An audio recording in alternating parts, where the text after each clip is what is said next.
Agora sim, eu quero cumprimentar a igreja Jatobá 2. Feliz sábado!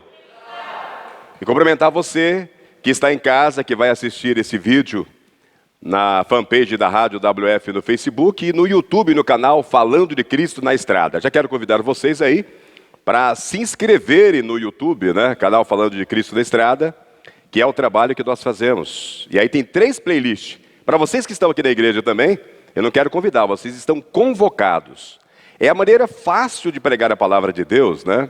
Imagina que todas as noites, segunda, terça, quarta, quinta e sexta-feira, às 8 horas da noite, eu estou aí no Facebook, tratando do tema da lição da escola sabatina. Então, se você quer se aprofundar mais, é só ir na nossa fanpage, Rádio WF, né? Ou Vanderlei Francisco, vocês vão ter lá a lição bem esmiuçada, bem aprofundada. Aí, eu termino de fazer no Facebook, no outro dia eu já publico no YouTube. Lá, o canal é Falando de Cristo na Estrada. Você pode assistir na Smart TV, no telefone, né? No conforto da sua casa. Então anote aí, Falando de Cristo na Estrada no YouTube. A gente vai precisar que vocês nos ajudem lá. Que vocês possam se inscrever, curtir. Lá tem o like, né? Você que está assistindo aí, dê o seu like, deixe o seu comentário. Irmãos, nós estamos estudando um tema maravilhoso, fantástico, sensacional, não é mesmo? A promessa. E que promessa é essa? É a aliança eterna de Deus. Então o nome já diz tudo. O autor ele vai trazer para nós a aliança eterna.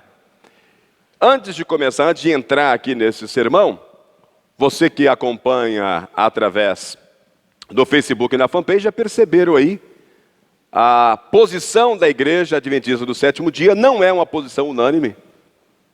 Nós temos 2 posições, a igreja ela deixa, né, os irmãos muito livres para poder estudar a palavra de Deus. E quais são essas 2 posições? A primeira posição que nós temos, uma posição mais antiga, é que há 2 alianças. Nós temos uma aliança que percorre toda a Bíblia, que é a aliança da graça, estabelecida lá no Jardim do Éden, e nós temos uma aliança intermediária feita com Deus e Moisés e o povo da época de Moisés, ok? Mas nós ampliamos o nosso estudo porque nós temos a função de pregar não só para dentro da nossa igreja, mas nós temos a função, como nós aprendemos hoje na lição, de pregar também para fora da igreja. Nós temos que lembrar que há outras escolas. A escola adventista é a escola historicista.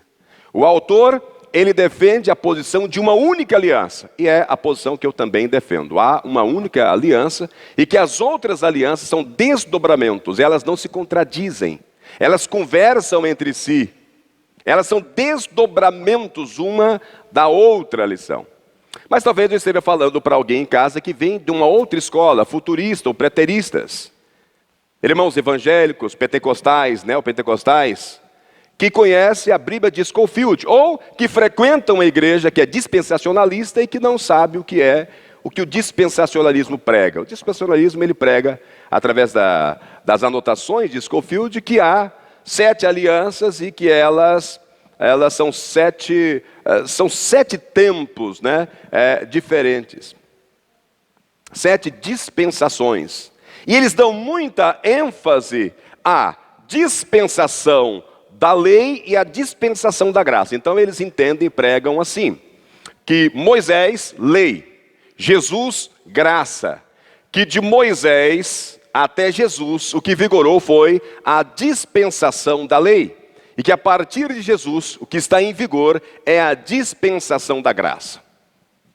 Há, porém, um terceiro movimento, e aí estão inclusos alguns adventistas e uma boa parte do protestantismo, já que os protestantes também creem como nós, né, que há uma aliança eterna que percorre toda a Bíblia, mas já há um grande número de protestantes e uma boa parcela também de adventistas que estão crendo que nós estamos na dispensação da graça e que por isso o Espírito Santo substitui a lei. O Espírito Santo substitui a lei. E isso é muito perigoso. Porque há uma interpretação humana, mas não há uma interpretação pelos próprios autores da Bíblia. Então, para tirar essa dúvida para a igreja e para você que está em casa, de qualquer denominação, eu gostaria que vocês dessem oportunidade para a Bíblia responder. E quando a Bíblia fala, lembre-se, ela é fonte autoritativa. Ela é a palavra de Deus. Aliás, próprio Jesus orando, pedindo a Deus, o Pai, a respeito de nós, discípulos, os discípulos imediatos que estavam ali, mas nós discípulos de toda a época, de todas as denominações, ele vai falar: Pai, santifique-os na verdade, a tua palavra é a verdade. Amém? Então eu quero apresentar para vocês, essa é minha esposa, a dona Vilma, ela é responsável pela fanpage. Aqui nós temos aí no Facebook os vídeos do pastor Arilton, pela manhã, pastor Luiz Gonçalves. Na quarta-feira, 8 horas da noite, nós temos pastor Arilton, Bíblia Fácil. Nós estamos tratando do tema do santuário, porque tem tudo a ver com essa lição. E a Vilma, ela publica na fanpage, Rádio WF no Facebook, todos os dias, mensagens de reflexão, para a gente meditar. E o material da lição, ela posta todos os dias também, ok? Todos os dias ela posta esse material. Então, para que a gente possa estar estudando aí, esse material muito bom, amplo, né? São 90 dias, 13 lições, falando do mesmo tema, que é a promessa, a aliança eterna de Deus. Então nós temos aprendido muito aqui. Eu gostaria que você que está em casa desse oportunidade para que a Bíblia também te ajudasse. Eu quero orar com vocês, orar com você que está em casa agora também, para a gente entrar no tema de hoje. E eu tenho certeza que vocês vão abrir bem a mente agora, né? Através do Espírito Santo, para aceitar o que a Bíblia diz a respeito do tema. Amém? Oremos. Querido Deus, amado Pai, em sua presença, pedimos perdão pelos pecados, perdão pelas falhas. Lhe agradecemos pela oportunidade que o Senhor está nos dando de se reunirmos no seu santo dia para estudar a sua santa palavra.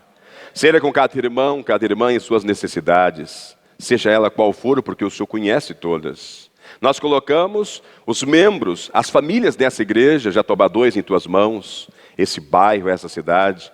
Da mesma maneira que colocamos esse querido irmão que está assistindo agora em tuas mãos. Tenha misericórdia e compaixão de todos nós. Nós te agradecemos, Senhor, em nome de Jesus. E fazemos os nossos pedidos não pelos nossos méritos, mas em nome de Jesus. Amém.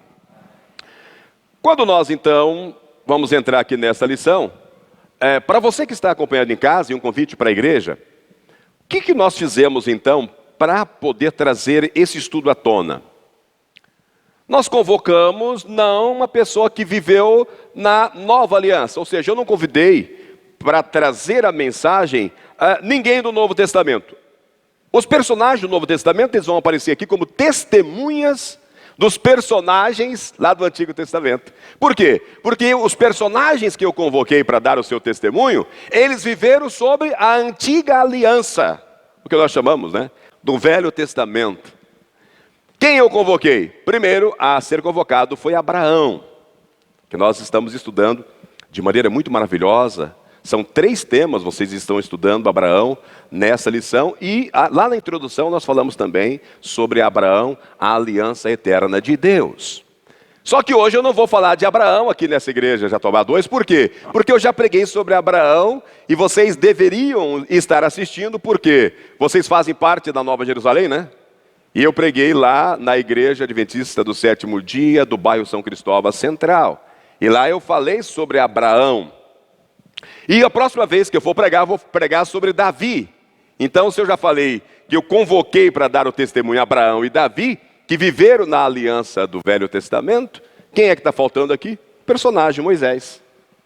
São esses 3 convocados. E a gente vai perguntar para eles: Abraão, Moisés, Davi, como é que vocês encontraram salvação? Como é que o teu povo naquela época encontrou salvação? Foi pela obra, pela lei ou pela graça? E eles vão nos responder para tirar as nossas dúvidas. Amém?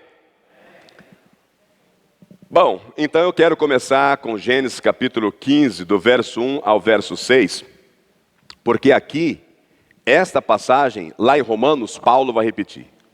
Diz assim sobre Abraão, para introduzir. Como eu falei que eu não ia convocar Abraão, mas eu quero introduzir Abraão na história, para depois falar de Moisés. Depois dessas coisas veio a palavra do Senhor a Abraão em visão, dizendo: não temas, Abraão, eu sou o teu escudo, o teu grandíssimo galardão. O contexto vocês sabem, a Abrão já velho, a sua esposa também já de idade, já tinha passado da idade da fertilidade. Ele estava preocupado, ele estava discutindo com Deus, falou, olha, não tem condição, né, de cumprir essa promessa. Né? Olha minha esposa, olha para Sara, olha para mim. E Deus agora aparece para confortar aqui Abraão, e ele diz, então disse Abraão, Senhor Deus, que me has de dar, pois ando sem filhos e o mordomo da minha casa é o Damasceno Eliezer? Ele pergunta para Deus. Disse mais Abraão a Deus, Abraão está discutindo com Deus ali, ele fala, eis que não tens dado filhos, e eis que o nascido da minha casa será meu herdeiro, porque Deus já havia prometido que ele teria filhos. E eis que veio a palavra do Senhor a ele dizendo, agora é o Senhor que fala para Abrão, este não será teu herdeiro, mas aquele que de tuas entranhas sair, este será o teu herdeiro. Agora, atenção, então o levou fora e disse, Abrão, olha para o céu, conta as estrelas, se podes contar.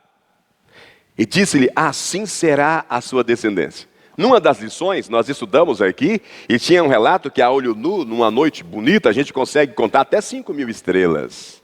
Mas há 1 trilhão delas e ainda sendo outras descobertas. Imagina Deus chamar para você lá fora e falar, olha para o céu, conte as estrelas, se há que você pode contar. Ele fala, mas eu consigo contar 5.000, mas há mais de 1 trilhão. E agora, Gênesis capítulo 15, verso 6, aqui está a chave.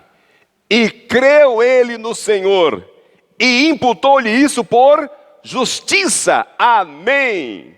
Quem é que justificou Abraão, irmãos? Não foi um sacerdote, não foi Melquisedeque.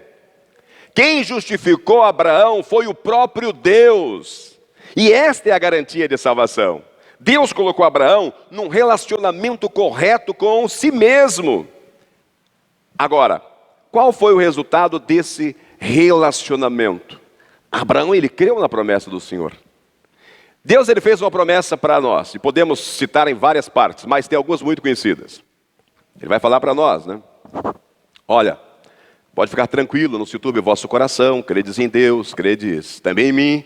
Na casa do meu pai há muita morada, se assim não fosse, eu teria falado para vocês. Eu vou preparar lugar, quando eu terminar de preparar, eu volto para buscar vocês e levar vocês para que vocês estejam comigo aonde quer que eu esteja. Amém? É uma promessa? Você crê? Amém? Apocalipse vai falar de uma nova terra, onde não haverá morte, não haverá dor, né? Não haverá pranto. Vocês creem? Amém, amém. Agora, qual foi o resultado desse relacionamento? Deus traz Abraão para relacionamento, e Abraão aceita esse relacionamento, andar com Deus. E aí, Gênesis 26, verso 5, é o resultado. Abraão me obedeceu e guardou meus preceitos, meus mandamentos, meus decretos e minhas leis. Amém? Então, atenção igreja, atenção você que está em casa. A ordem é, primeiro, justificação e então santificação. Lembre-se disso, não esqueça, pode escrever aí, né? No rodapé da sua Bíblia. Primeiro a ordem é justificação, depois santificação. Justificação é a raiz. Santificação é o fruto. E glorificação é a consumação. É nesta ordem no livro de Gênesis. Justificação, santificação, glorificação. Está lá, né? Assim Enoque andou com Deus e foi glorificado. Está tudo no livro de Gênesis. E será assim também hoje. Primeiro, justificação. Às vezes nós cometemos como pregadores, líderes, cobramos primeiro santificação. Mas primeiro, justificação. Ok? E aí eu convoquei, agora vou entrar no sermão de hoje, que é o personagem Moisés. Então nós percebemos aqui que Abraão foi salvo pela graça. Ele creu no Senhor.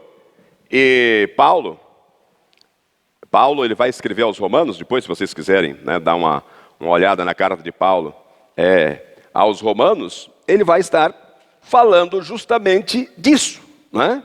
Ele vai perguntar, falar, olha, se o nosso pai, o nosso antepassado Abraão foi salvo pelas obras, ele há do que se glorificar, né? Mas não em Deus. E aí Paulo fala, mas vamos para a Escritura. E aí ele fala, e creu Abraão, isso lhe foi imputado como justiça. Ele volta lá em Gênesis capítulo 15, verso 6. Amém? Então Paulo ele vai estar falando isso como testemunha. E o segundo personagem, Moisés, ele foi salvo pela graça ou ele foi salvo pela lei? Porque aqui, né, nós vamos ter aí com talvez o personagem mais crítico, né, dessa história de salvação pela graça ou salvação pela lei, já que foi estabelecida lá no Sinai. Deus vai fazer um pacto, uma aliança com Moisés, e não é as tábuas, tá? A aliança é o livro, e ele pega o sangue e é espargido no livro da aliança. O livro é entregue aos levitas e colocado ao lado da arca da aliança, a arca que continha ali os 10 mandamentos, né? Vamos falar agora com Moisés? Como isso que aconteceu, salvação pela graça na aliança mosaica? Como é que isso aconteceu? Com Moisés, então, foi feita a aliança mosaica. Vocês lembram das 7 alianças que nós estamos estudando? O autor não colocou a de Davi, mas nós temos a primeira aliança no Jardim do Éden, antes do pecado. Nós temos a segunda aliança no Jardim do Éden, Gênesis capítulo 3, verso 15. Depois do pecado, onde Deus faz uma promessa para o casal, que um descendente deles, né, viria para esmagar a cabeça de Satanás, e seria ferido, uma ferida também mortal, porque a serpente era venenosa, mas ele ressuscitaria. Depois nós temos a Noé com a aliança da preservação da vida, e ali já tem Sem. E Abraão, ele vem da linhagem de Sem, ok? E aí nós temos Moisés, nós vamos ter também a aliança, podemos chamar a aliança do Messias, feita lá com Davi da linhagem, né? Então são várias alianças que nós podemos estudar aqui. Lição de casa, para você que está em casa e para você que está aqui na igreja. Estudem Êxodo capítulo 19 até o 24 e Êxodo 34 inteiro. Dá uma estudada lá.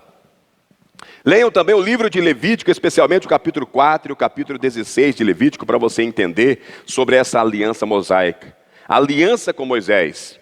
E vocês vão entender que a aliança que Deus fez com Moisés, ela é uma continuação da aliança que Deus fez com Abraão, da aliança que Deus fez com Noé, da aliança que Deus fez com Adão e Eva. Amém? É fácil. O que é que Deus revelou a Moisés? Um método diferente de salvação? Não. Deus nunca muda o método de salvação. Você que me acompanha há muito tempo sabe, eu sempre tenho falado para vocês, pau que dá em Chico é pau que dá em Francisco. O que é pecado no Jardim do Éden é pecado hoje. O que foi pecado para Abraão, Moisés, Davi, também é pecado hoje. A maneira de ser salvo também é a mesma hoje, é graça. Então, não, Deus ele não mudou o método de salvação. É o mesmo. A aliança de Deus com Moisés veio depois do quê? Depois da aliança com Abraão. Sim ou não? Alguém tem uma dúvida aí nessa escatologia? Às vezes as pessoas se perdem, né? A aliança que Deus fez com Moisés veio depois da sua aliança com Abraão. A pergunta é, será que a aliança com Moisés substitui a aliança que Deus fez com Abraão? Sim ou não? O que vocês acham aí em casa? Pode deixar o seu comentário. E aí está a pergunta crítica. Será que a aliança que Deus fez com Moisés substitui a aliança que Deus fez com Abraão? Vamos ver Gálatas, capítulo 3, verso 21. Paulo escrevendo aos irmãos da Galáxia lá, ele diz assim, porventura a lei contrária às promessas de Deus? E Paulo ele responde, ele fala, de maneira ou de modo nenhum. Ele faz uma pergunta retórica e Paulo, é um jeito dele escrever, ele fala, porventura a lei contrária à promessa de Deus? Não, de modo nenhum. Então nós vemos o pensamento do apóstolo Paulo, e no pensamento dele, a aliança com Abraão entrava em continuidade com a aliança de Moisés. A aliança de Deus com o povo de Israel, como que era? O povo tinha que se aproximar do sacerdote levítico, lá no santuário. Isso é descrito aí em Levítico capítulo 4. Então ele apresentava o seu sacrifício de sangue, ele confessava os seus pecados, ok? E o que fazia o sacerdote? Ele pegava aquele sangue e espargia o sangue na presença, diante da presença ou do Shekinah, ali no véu, que dividia o lugar santo do lugar santíssimo. Ele pegava o sangue e ele espargia. O que significa a aspersão de sangue? Aquele ritual significava graça expiatória. O sangue daquele animal não tinha poder nenhum para salvar o pecador do pecado, livrar, né, e ele alcançar o perdão. Não. Significava também graça expiatória. Então o sacerdote pronunciava o seguinte, ele falava assim: os seus pecados estão perdoados. O que é isso? Justificação pela fé. Olha a sequência: eu peco, agora eu pego um animal, eu me arrependo do pecado. A maneira de mostrar o meu arrependimento é pegar um animal, eu entro ali, né, tem o pátio, e ali eu mesmo vou cortar o pescoço desse animal, eu vou derramar ali o sangue, eu chego diante do sacerdote, com essa oferta colocada ali, ele vai pegar esse sangue, e vai entrar no lugar santo, na divisa com o lugar santíssimo, vai espargir no véu diante do Shekinah, a presença de Deus que está no lugar santíssimo, ficava ali sobre a arca da aliança, e o sacerdote pronunciava: os seus pecados estão perdoados. Isso é justificação pela fé. Bom, lembrando, tá? Isso é aquilo que Deus fez diretamente lá com Abraão em Gênesis capítulo 15, verso 6. Né? O que ele fez? Ele creditou a favor dele, a favor de Abraão, a sua justiça. E o mesmo modo de salvação agora prossegue, só que agora através do sacerdote levita. E aí está a função exercida pelo sacerdote como ungido de Deus. Só que, muitas vezes, podemos interpretar mal isto, e foi interpretado muito mal isto. Mesmo naquela época, alguns sacerdotes eram muito rápidos em perdoar, e outros eram relutantes em conceder perdão. E então Deus enviava quem? Enviava um profeta para reprovar o sacerdote. Assim Deus, ele utiliza profetas e sacerdotes para complementar um ao outro, para que Israel pudesse encontrar ali o seu caminho apropriado através do quê? Através da fé. Isso demonstra que a aliança que Deus fez com Moisés também estava baseada na justificação pela fé. Agora, o sacerdote, ele falava com autoridade, mas não dele. O sacerdote ungido, ele falava com a autoridade de Deus. Ele falava: os seus pecados lhes são perdoados. Ele jamais dizia, né, como alguns sacerdotes de hoje declaram: eu te absolvo. Não. O sacerdote levita jamais dizia: eu te absolvo. Eles declaravam: os teus pecados lhes são perdoados. Ele pronunciava o perdão de Deus. O sacerdote ungido, ele pronunciava o perdão de Deus. E esta é a compreensão protestante também. O sacerdote ou o pastor, ele pode declarar: você está perdoado. Mas nós não podemos advogar para nós que temos o poder de perdoar pecados. Quem tenta usurpar aqui na terra é o anticristo. É a própria essência do anticristo usurpar o poder do perdão. Nós não temos. Mas o sacerdote, o pastor, pode falar: você está perdoado. Ele pode fazer essa declaração, mas ele não pode dizer: eu te absolvo, eu te perdoo. Mas ele pode dizer que você está perdoado. Por quê? Aqui tem uma coisa interessante que mata toda a charada. Somente Deus pode perdoar. Na época de Adão e Eva, na época de Noé, só Deus pode perdoar. Na época de Abraão, só Deus pode perdoar. Na época de Moisés, só Deus pode perdoar. 2021, só Deus pode perdoar. E é nisso que consiste a segurança da salvação. Imagina se a nossa salvação dependesse do pastor local, do presidente da nossa igreja. Se você é católico, se dependesse do padre, do papa, de uma outra autoridade. Vai que ele não vai com a sua cara. Moisés também foi assim. O povo que viveu também foi assim. Então a aliança mosaica, ela é uma continuidade da aliança abraâmica, da aliança que Deus fez com Abraão. Agora, qual é o motivo? Qual é o motivo dessa graça, né? O amor. O amor, anota aí, amor, a motivação do relacionamento com Deus, amor. E agora nós vamos pegar a Bíblia em Deuteronômio capítulo 6. Abra a sua Bíblia em Deuteronômio capítulo 6. Vilma, me dá água aqui. Deuteronômio capítulo 6. Nós vamos começar a achar coisas maravilhosas, pérolas da Bíblia. E o pregador acaba de derramar água, quase engasga. Deuteronômio capítulo 6, versos 5 e 6. Está escrito: amarás, pois, o Senhor teu Deus de todo o teu coração, e de toda a tua alma, e de toda a tua força. Estas palavras que hoje te ordeno estarão no teu coração. Amém, igreja?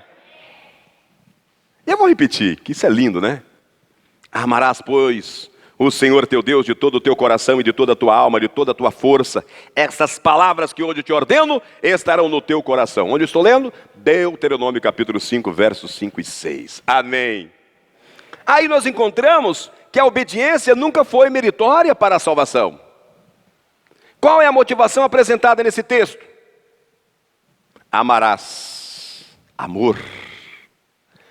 Pois o Senhor teu Deus com todo coração parcial? Diz aí, coração parcial. Amarás, pois, o Senhor teu Deus com o coração parcial, um pedacinho do seu coração? Não. Não. De todo o teu coração, de toda a tua força. Qual é a motivação apresentada nesse texto? Amarás, pois, o Senhor teu Deus. Amor. Mas o amor, irmãos, o amor ele não pode ser mandamento ordenado. Como é que pode, então, se declarar, você precisa me amar? Se você exigir, né, que a sua namorada, a sua esposa, ou vocês são jovens, né, exigir, você deve me amar, você deve me amar, você tem que me amar, ele dirá, eu não quero amá-lo. O amor não pode ser forçado. Como então poderemos amar a Deus? Aí está um outro segredo da leitura da Bíblia. A Bíblia de vocês, ela começa com o livro de Deuteronômio, capítulo 5, onde eu acabei de ler? Começa com Deuteronômio? Não. Nós temos Gênesis, Êxodo, né? Primeiro vem esses livros, sim ou não? Então por isso que as pessoas às vezes se perdem no estudo. Porque elas tiram palavra de texto, texto do contexto, e contexto de um livro, de uma situação maior. E aí nós vamos fazer uma reflexão. O que aconteceu com Israel lá no livro de Êxodo? O que Deus fez por uma nação que estava em destroços por causa da mão poderosa de Faraó? Vocês lembram que Faraó declarou lá em Êxodo? Todos os bebês masculino, serão jogados aonde? No rio Nilo. Às vezes a gente esquece dessa passagem. Faraó tinha declarado morte a todos os bebês masculinos. Então Israel vivia debaixo de um decreto de morte. Uma nação sem meninos não pode sobreviver. Imagina, todos que um menino fosse nascendo, fosse matando, como que ia sobreviver? Então Deus os libertou da morte. Deus libertou eles da morte. E após as 10 pragas, Deus levou o Egito a uma humilhação.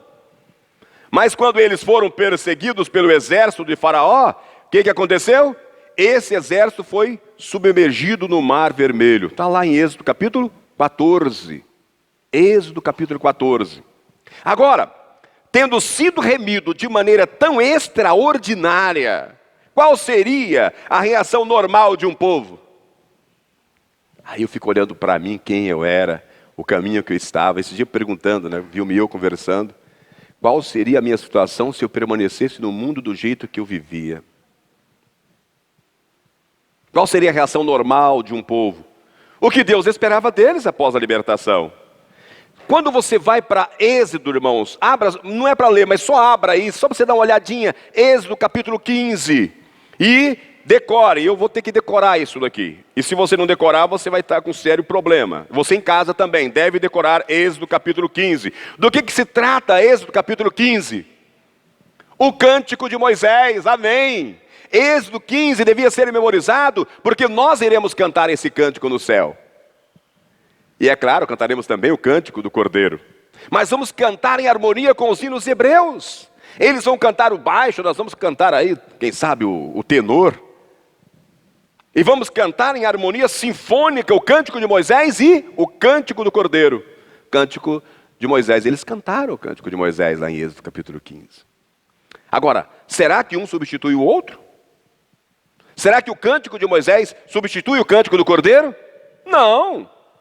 Eles se complementam. Não há divergência. O cântico de Moisés é complementar e ampliado pelo cântico do Cordeiro. E aí nós lemos a carta de João, 1 João, capítulo 4, verso 9, na King James, está escrito: nós o amamos porque ele nos amou primeiro. Amém? Nós o amamos porque ele nos amou primeiro. Quem toma a iniciativa, então, para a nossa salvação? Vocês estão tomando a iniciativa para a salvação? Talvez alguém fale: não, eu estou tomando a iniciativa para a salvação. Talvez alguém em casa fale: eu estou tomando a iniciativa para a salvação. Mas vocês dirão: não. Mas eu comecei a procurar, eu comecei a orar. Só que eu quero dizer para você que isso não é o começo. Não é o começo. Isso é a resposta ao poder. Isso é resposta ao chamado de Deus. O Espírito Santo atrai todas as pessoas. Todas. Está atraindo você em casa agora. Está atraindo nós aqui da igreja agora. Todas as pessoas. Agora, aqueles que não resistirem o Espírito Santo serão atraídos e amarão a Deus pelo que Ele fez por eles e por nós. Muitos resistem o Espírito Santo. Muitos resistem o Espírito Santo. Agora, irmãos, então nós podemos entender melhor Deuteronômio capítulo 6, 5. Por quê? Aconteceu depois da sua libertação do êxodo. Agora nós entendemos Deuteronômio capítulo 6, verso 5. Amarás teu Deus de todo o teu coração, de toda a tua força. Por quê? Porque aconteceu depois da libertação do êxodo. Depois de Deus ter salvado Israel da penalidade de morte de todos os bebês. E aí nós lemos o versículo 6. Estes mandamentos que hoje lhes concedo estarão sobre o seu coração. Onde deveriam estar os mandamentos de Deus? Nas mãos? Nos pés? Não, no coração. Amém? Para você que está em casa, onde deveriam estar os mandamentos de Deus? Olha o verso 6. Esses mandamentos que hoje lhes concedo estarão sobre o seu coração. Não é nos pés, nem nas mãos, no coração. Irmãos, e aqui nós aprendemos uma lição. Deus não se agrada que haja um ajustamento externo com a sua vontade. Deus quer que nós lhe obedeçamos a partir do nosso coração. Deus quer obediência que provém da onde? Que provém do coração. Mas vocês dirão, e você em casa vai falar assim: uau, parece que o tempo todo o pregador está falando sobre a nova aliança. Eu estou falando de Moisés. Personagem que viveu na antiga aliança. Personagem que a pergunta crítica a respeito, né? Será que a salvação pelas obras, na lei mosaica, no relacionamento de Deus com Moisés, na aliança de Deus com Moisés? Parece que você está falando sobre a nova aliança, pregador. Então eu lhes digo, a nova aliança, irmãos, é apenas a renovação da antiga aliança. É a renovação. Nós não deveríamos buscar a ênfase em contradições, contrastes.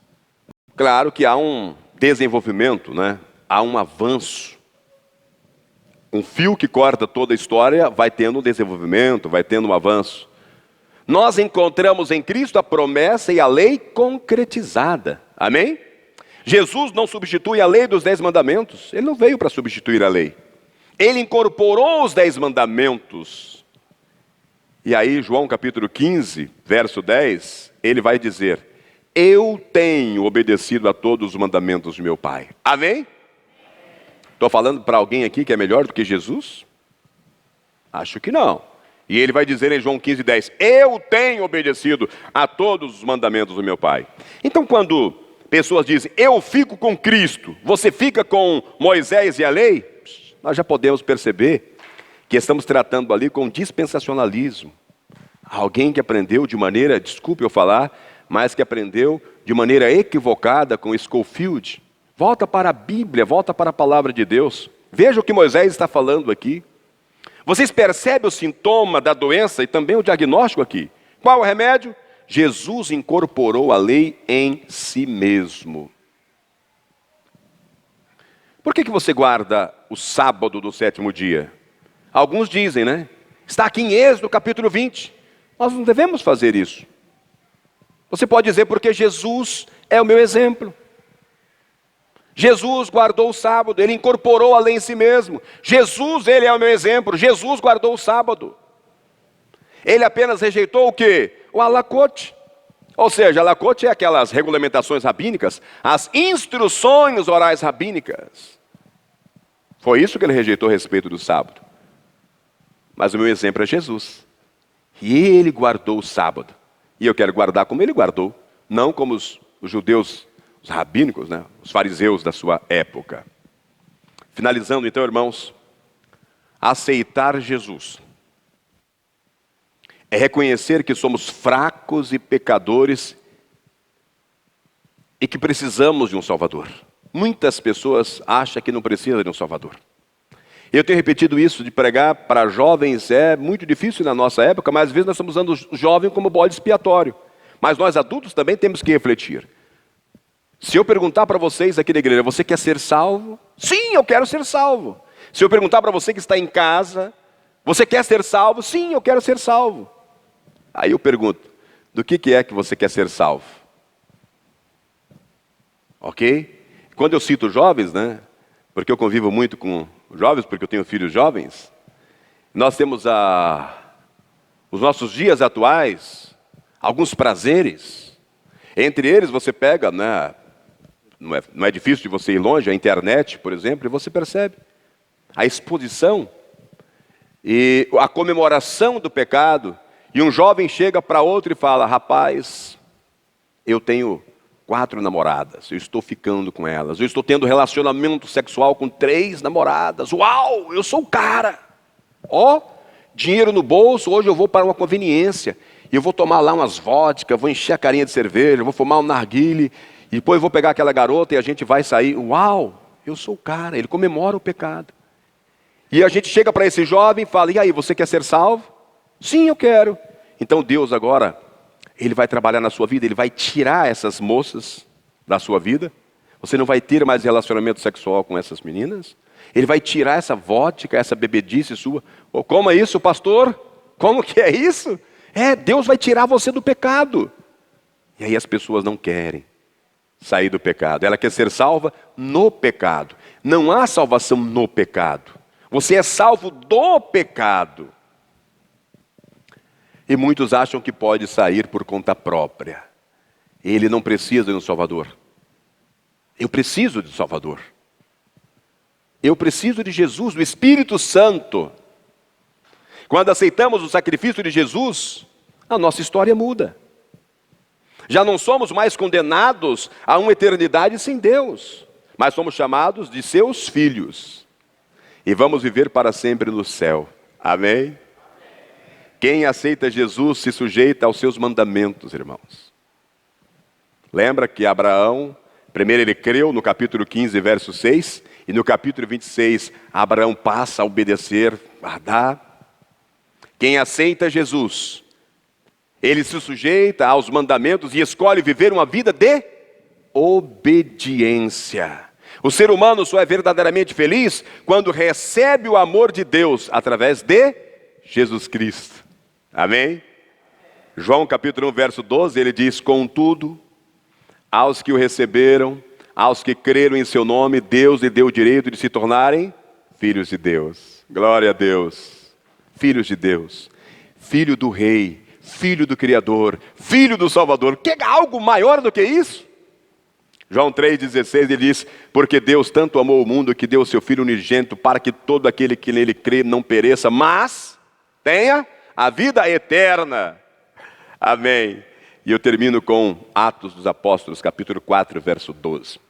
Não há salvação em nenhum outro.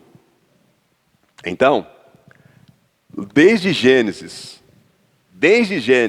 até Apocalipse, de todas as épocas, não há salvação em nenhum outro, pois debaixo do céu não há nenhum outro nome dado aos homens pelo qual devamos ser salvos. Então Moisés também foi salvo pela graça e a misericórdia desse Deus tão amoroso que enviou o seu Filho, como nós lemos aqui, para assumir o lugar teu e meu. Eu termino dizendo, irmãos, que salvação foi, é e sempre será pela graça. Amém? Primeiro, justificação. Depois, vou virar as costas para Deus e fazer o que eu quero? Não.